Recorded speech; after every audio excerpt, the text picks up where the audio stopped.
Vacation picnic at our home town.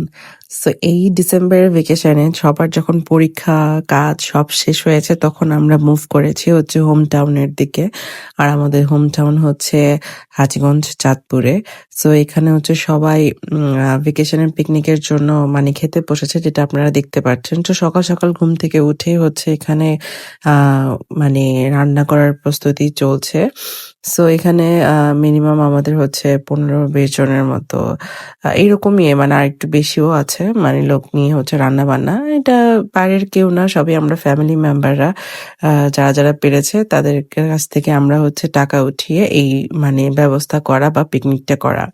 So এখানে হচ্ছে আমার বোন হচ্ছে গরুর মাংসটা রান্না করছে, সেখানে সে মসলাগুলো মিক্স করছে। আর এখানে হচ্ছে রাঁধুনির যে মাংসের মসলাটা আছে সেটা ইউজ করেছে। আর এখানে আদা বাটা, রসুন বাটা একসাথে মিক্সড করা। আর এখানে আশেপাশে সবাই হচ্ছে একসাথে মিলে হচ্ছে কাজ করছে। এই পিকনিকের মজাটাই হচ্ছে এটা মেইনলি, যে আপনি আপনার ফ্যামিলির সবাইকে মিলে ছোট বড় নিয়ে কাজ করা। আর এখানে একসাথে রান্না করলে আসলে একটা অন্যরকম মানে আনন্দ বা মজা সবই পাওয়া যায়। সো এখানে আমার বোন হচ্ছে মাংসের মধ্যে তেল দিয়ে দিল, তারপর হলুদ, মরিচ মানে যা আনুষঙ্গিক লাগে, তারপরে পেঁয়াজ দিল। সো এই রান্নাটা এত মজা হয়েছিল, লাইক মানে মনে হয়েছে যে মিলাদে মানুষ যেভাবে রান্না করে ঠিক সেম ভাবে হয়েছিল। আর আমরা সবাই অনেক মজা করে খেয়েছি। আর কারা ডিসেম্বরের এই ভেকেশনে পিকনিক করেছেন অবশ্যই জানাবেন। আর আমরা যখন গ্রামে যাই, গ্রামে গেলে আসলে একটু আনন্দ না করলে হয় না। এইরকম কিছু একটা আয়োজন করলে আসলে মানে সবকিছুই ভালো লাগে, মানে মনে হয় যে গ্রামে যাওয়াটা উসুল হয়েছে। সো এখানে যেহেতু গ্রামে প্রচন্ড শীত পড়ে সকালবেলা, সো এই শীতের মধ্যে কিন্তু রান্না করতে ভালোই লাগছিল, নট ব্যাড। আর এখানে আমরা মাটির চুলা ব্যবহার করেছি, কারণ এত বড় পাতিল হচ্ছে মানে হবে না, গ্যাসের চুলা সম্ভব না। সো আমরা হচ্ছে মাটির চুলা বানিয়ে সেখানেই রান্না করা শুরু করে দিয়েছিলাম, যদিও পাতিলটা অনেক বেশি বড় হয়ে গিয়েছিল। আর এখানে হচ্ছে আমাদের আজকের আয়োজন ছিল ডাল, তারপরে মাংস, আর হচ্ছে কিছু ভর্তার আইটেম, যেমন বেগুন ভর্তা ছিল, টমেটো ভর্তা ছিল, তারপরে হচ্ছে আরেকটা সিম ভর্তা নাকি একটা ছিল, অ্যাকচুয়ালি মনে পড়ছে না। যাই হোক, ডালটা কিন্তু হচ্ছে গরুর মাংসের হাড্ডি দিয়ে তৈরি করা হবে। আর এখানে হচ্ছে এই যে আমার বোন বসে গেল একদম মাটিতে মানে ভর্তা বানানোর জন্য। ভর্তার কালারটা এরকম হয়েছে বিকজ অফ বেগুনটা হচ্ছে না পুড়িয়ে ওরা সিদ্ধ করেছে, যার কারণে।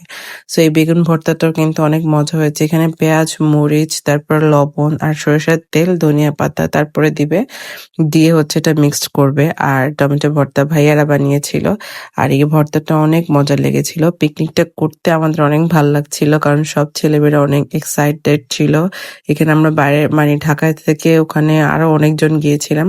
সো ওখানে গিয়ে যদি বাচ্চারা একসাথে মানে একই পাশে বসে খেতে পারে, তাহলে হচ্ছে বাচ্চারা খুবই খুশি হয় অ্যাকচুয়ালি।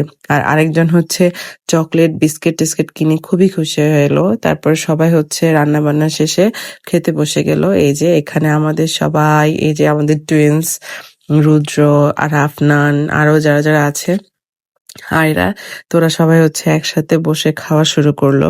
আর এখানে এই যে বাচ্চারা যারা আছে, এটা হচ্ছে আমার একটা কাজিনের হচ্ছে ছেলে, আর সে। সো আসলে এখানে হচ্ছে মেইনলি বাচ্চাদেরকে খুশি করানোর জন্য হচ্ছে এই আয়োজনটা। আর বাচ্চারা এত বেশি মানে পছন্দ করেছে, এই রান্নাটাও অনেক বেশি মজা হয়েছে, বিশেষ করে ডালটা তো আরো মজা হয়েছে। আর এখানে সুবা আর হচ্ছে আয়রা মনি খেতে বসে করেছে, আমরাও অনেক এনজয় করেছি। আর গ্রামে গেলে অবশ্যই আপনাদের এটা করা উচিত আমার মনে হয়, কারণ এখানে হচ্ছে আনন্দ পাওয়া যায়। পরে খাওয়া শেষে দইয়ের আয়োজনও কিন্তু ছিল, এখানে অনেক আয়োজন হয়েছিল, সবাই একসাথে মিলে বসে খেয়েছি। এটাই হচ্ছে আমাদের মেইন আনন্দ। আর এই তো, এবারকার ভেকেশন হচ্ছে আমাদের অনেক ভালো গিয়েছিল আলহামদুলিল্লাহ।